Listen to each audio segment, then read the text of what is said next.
Without self-awareness, you can't make any meaningful progress towards figuring out what you want in life or what you need in order to live a meaningful and fulfilling life.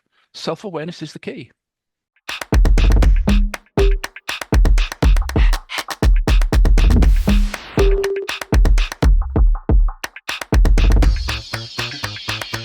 Welcome to the Nudge People podcast. Conversations that help you manage stress, find calm, and lead with more clarity. I'm Leslie Moran.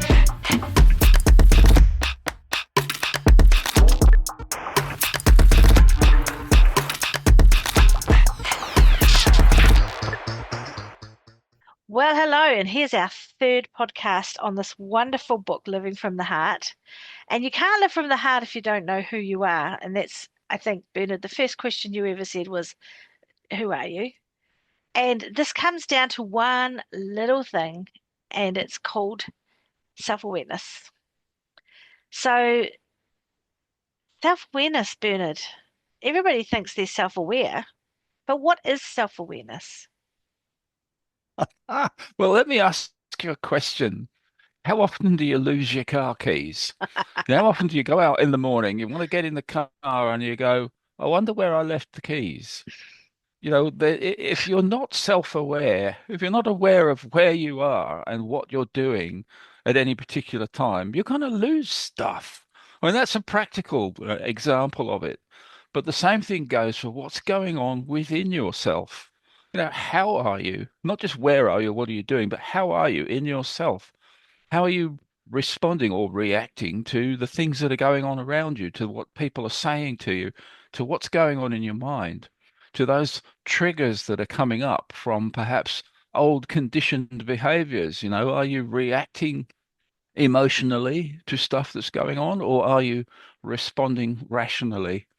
Which would you rather have? And if you would rather have that rational response to things, then self-awareness is the key to that. You've got to be aware of what's going on within yourself and around yourself. I understand that, but there's this thing called the autonomic nervous system, and it helps us to just breathe without thinking about it. Helps us to lose our keys without thinking about it. Something I may or may not be very, very good at. So this autonomic nervous system keeps us doing the same thing every day. But I know in my life, and I've worked with lots of people who didn't think any deeper than what they had to do the next day, or like I did it today. I just thought I'll go from thing to thing to thing to thing to thing, and I'm not there. I'm just doing the thing. And that's lack of self-awareness at times. Self-awareness is it's the key to being yourself, to being who you really are. And if you don't focus on that, if you're not aware of that, and if you're not aware of how you are in the moment, it's very easy to get dragged off into something else, to get dragged away by old conditioned reactions to things, as opposed to thinking about the situation and what's really required for you to respond to that situation. And it might be, a lot of the time in a situation, you actually don't need to do anything at all. You just need to let it go, whatever it was. Whereas, an emotional reaction is going to get you into some sort of trouble. I mean, what do you do if someone cuts you off in traffic? Do you get on the horn? Do you give them the sign of the very cross? Do you shout, or do you just go, okay, another idiot, and let it go? What do you do? I mean, what would you rather do? How do you feel afterwards? When you park the car and you get out and you walk away, are you still carrying that rage from that moron that cut you off in the traffic? Or are you more calm and centered and more yourself? What would you rather have?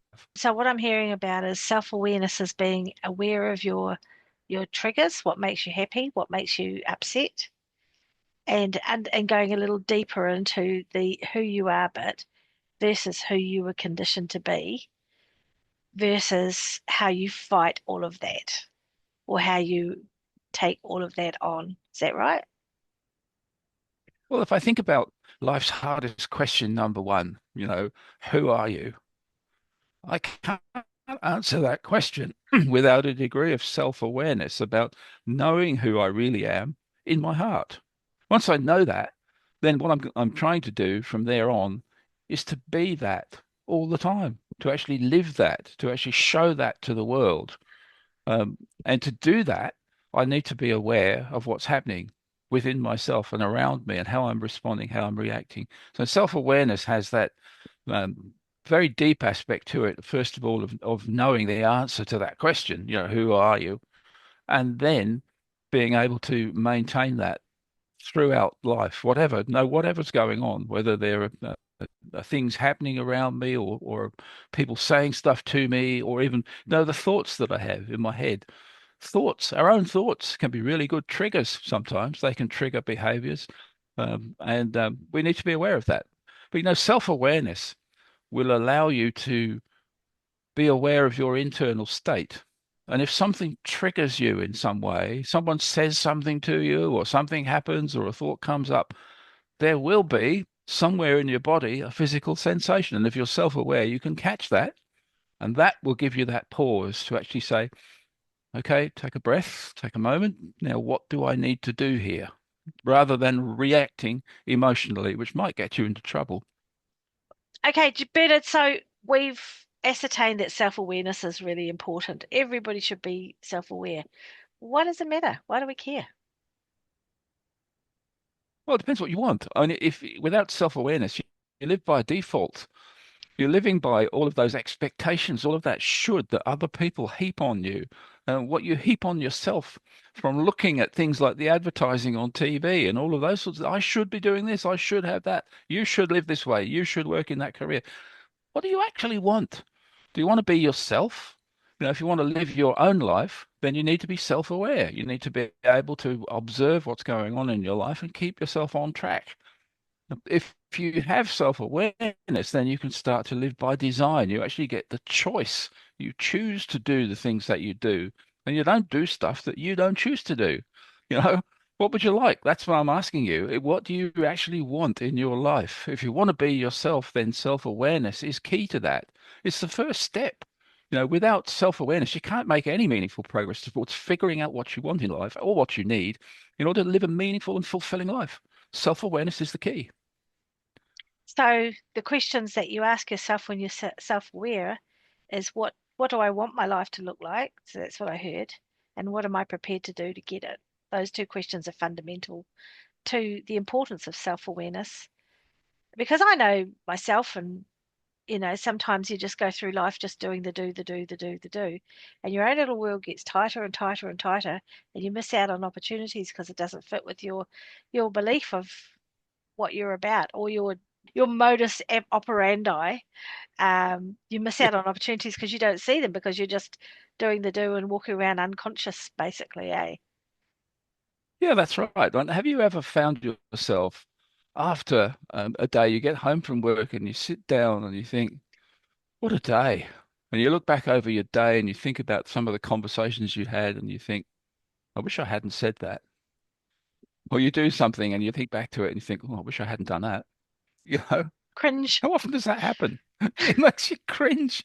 It makes you cringe. And it might be as, looking back to how you were some time back in your life.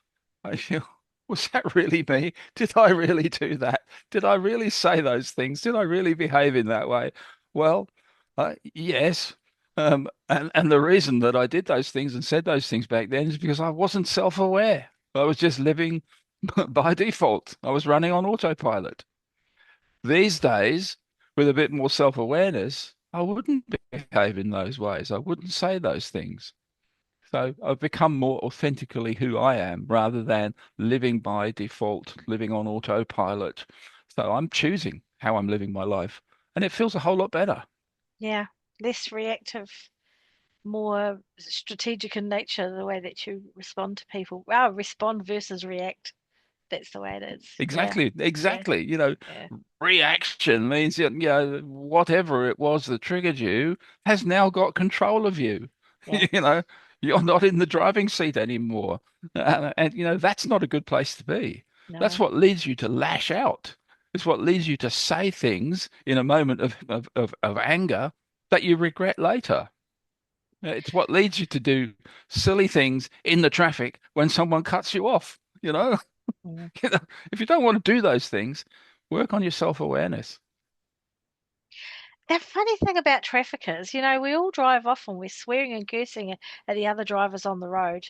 There's so many people having little conniptions in their cars. We don't even know they're doing it. And it's got nothing to do with the car in front of you that's annoying you. It's nothing to do with the road or how late you are. It's everything to do with running on autopilot based on a whole lot of behaviors that you've picked up through your life that are now playing out unresolved anxiety, unresolved anger, unresolved this and that. And it all comes out in your little car as you're effing and blinding at everyone around the world. It's quite funny when you put it like that, isn't it? Well, it is. And if you're self-aware when you're driving your car, you can then start to be aware of the people, the drivers around you. Just watch them, look at them, and see what they're doing. I mean, it helps if you do that when you're driving the car anyway. You need to be looking at the traffic, right? But you know, just see what those people inside those cars are doing. You know, how many of them are actually present in the car where they are doing what they're doing, and how many of them are a million miles away somewhere in their head. Well, You know, self-awareness. good point, Bernard, because how many times have you driven and you've ended up in the town that you were going to, but you don't remember getting there? Well, exactly. Yes. Yeah, someone said, "Did you ran a red light back there?" So what red light? Yeah. You know, hello. But that kind of depicts that when you practice something over and over and over again, you can do it on autopilot. So if you practice being more calm, you can learn to do it on autopilot. You can practice letting go of other people's, well, can I just say BS? You can do that on autopilot once you learn the why you're doing it, what you're doing, and how to stop doing it, I guess. So I guess that leads me on to signs, so you go down the track and you get some coaching so that you learn a little bit more about your own self-awareness. You get past that bit where you start judging everyone else for not being like the new you, and then you settle into yourself. So, what are the signs that somebody is developing self-awareness? How would you know? Well, I think the first thing you notice when you start to develop self-awareness is that you have a stronger sense of who you really are. And it's really important for you to hang on to that. But the other thing about it is sooner or later, something will happen, something that you know from your past experience would trigger a reaction of some sort in you. Somebody says something to you, it sounds like a put down, and you react angrily. But when you get to a point where you realize, ah, okay, that was a trigger. I can take a breath here. I don't need to react to this. What I do need to do here is respond rationally. When you realize that you've done that, you're starting to develop some self-awareness. The other thing too, you can actually name your feelings. If somebody says, "How are you?" You can tell them. You don't just say, "Oh, good, mate," or "I'm feeling a little bit stressed today," or what do you actually mean by that? You know, the other thing too is if you're feeling a bit, say you're feeling sad, something's happened. You're feeling sad. You don't say, "I'm sad." You say, "I feel sad." So you're stopping actually identifying with that emotion. I'm not sad. I'm feeling Mm. sad. There is a difference. Yeah, yeah, Yeah, so that's that. There's a couple of things there, but there's another couple of that inner voice. The little voice that whispers away in the back of your head, the inner yeah, critic. yeah. It's your own worst enemy, and when you start to notice that, then you start to notice its narrative. You start to say, "Hang on a second. Thanks for your input, but we're under new management these days. I don't have to listen to that stuff. Yeah, the You silence in your head is wouldn't beautiful. talk to your best friend in the same way that you." No, isn't it? About that critic now whispering, like, you wouldn't talk to your best friend that way, would you? So, why listen to that stuff? But if you become aware of it, that it's going on there, then you don't have to listen to it. You can actually let it go. And after a while, it realizes you're not listening and gives up. It's a whole lot more peaceful. It's a better way to live, isn't it? I've got a little trick that works for me. I'll share it with you. I don't think I've ever told you this. At night, when the talking in the head gets a bit much and you start thinking and thinking and overthinking, I go, nah, this is not real. It's time for a reset. And I go back to a blank canvas, an actual blank canvas.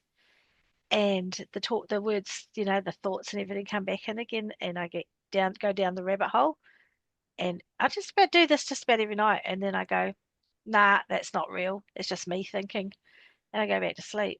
So that for me is gold. And I sleep like a baby because I don't have those thoughts That's rattling in my head. right. But you wouldn't be able to do that if you didn't have a degree of self-awareness. Mm, That's the thing that you become aware that that is going on in there, yeah, and that you can do something about it if you don't have to listen to it. Fantastic. That's a really great strategy. yeah. I don't know where I got it from, but I just got sick of the sounds, so I just reset. At the end of the day, those voices in your head are created by you. They come from you. They're only about you.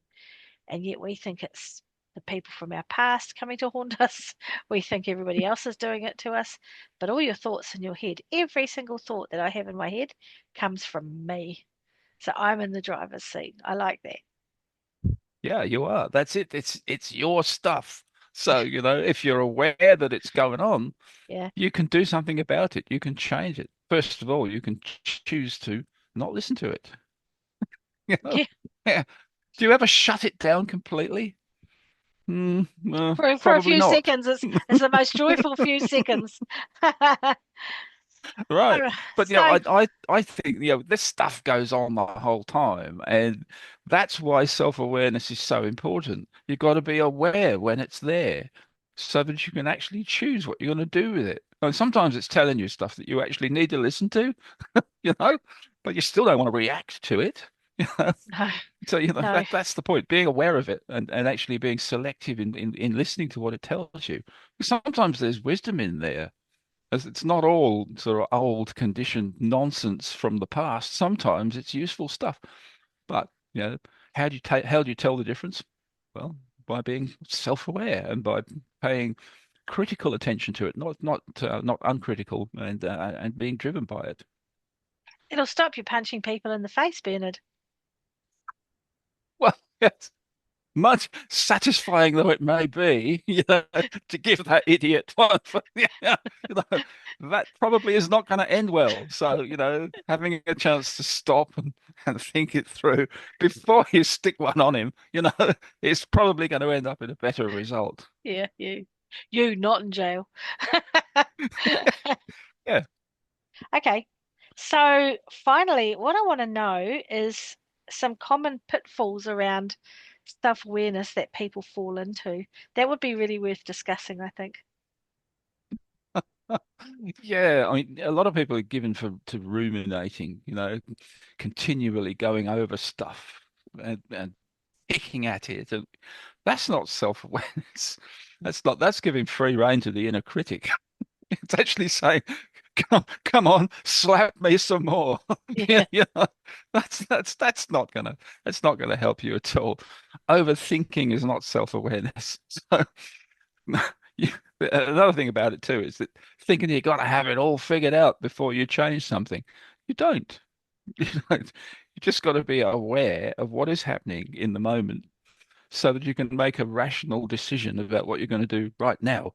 Yeah. How am I going to respond to this situation that's just unfolding here right in front of me? Mm. That person that just cut me off in the traffic. You know, how am I going to respond to that? Am I going to lean on the horn? Am I going to lean out the window and make the sign of the very cross? Am I going to shout and carry on like a pork chop, as we say here in Australia? Or am I just going to go, oh, well, you know, another person having a bad day?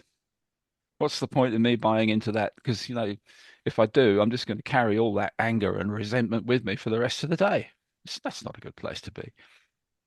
The other thing Who's too, a lot of people say, well, this is me, this is who I am, and nothing's ever going to change. You know, that's not self-awareness either. That's actually just holding on to the past. That's actually being stuck in the old ways. And if you want to change, you're going to have to say to yourself, who am I really? That's who I want to be. I don't want to be this reactive, person who's living by default, who's actually not in the driver's seat of his own life. Self-awareness. who who was it that showed you this stuff? Where did you learn this stuff? That's a very good question. um, I became aware of it. Um, well, I think it goes back to my reset in my time when I actually started to realize that um, I wasn't behaving in ways that really felt right to me, that I was living by default, that I was actually living a life that someone else had laid on me. I was fulfilling a whole lot of other people's expectations. And I became aware of that um, through one of those episodes in life that happens sometimes where you actually, something will stop you completely. And it's usually some sort of a personal crisis. Sometimes it's a health crisis. Sometimes it's a relationship breakdown. Sometimes it's losing a job or something that actually stops you in your tracks and makes you go, hang on, what am I doing?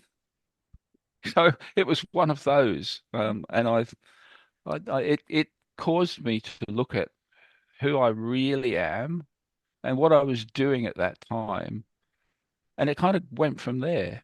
And it drew my attention to things that I did, ways of behaving that I thought, that if I was thinking rationally, I would not have done that.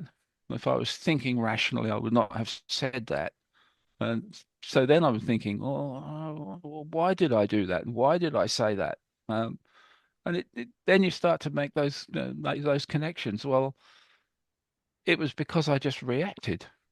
I didn't take a pause, take a breath, and think it through before I actually responded to that. I just went straight off. So then it grew from there, and I've practiced that ever since. But I do believe that self-awareness is fundamentally important. Self-awareness and mindfulness, I would say um, they're part and parcel of the same thing. Self-awareness and mindfulness are fundamental to living from the heart, to living who you really are, putting that out into the world, and living a fulfilling life. Mm. So there was a it's an interesting thing to say, where did you learn that stuff? Because I think it's important that people understand we didn't always know that stuff, that we lived a life by default. And there was a whole like ethos of thinking, like people waking up, like when I started, it's like waking people up. And I guess that still is true, but I don't think it's about waking up so much. I think it's about realizing that who you are being is no longer working for you, and that there is a missing piece. For me, I used to say, I really just want to go home. And I didn't know what home was, but I longed to go home. And that was really, really going back to myself. And when things get tough, and things still get tough, even when you have self awareness, they still get stuff still happens. But then you have more tools to deal with it. And that is really about going back to the core of who you are. I always go to the core of who I am, who I was born to be.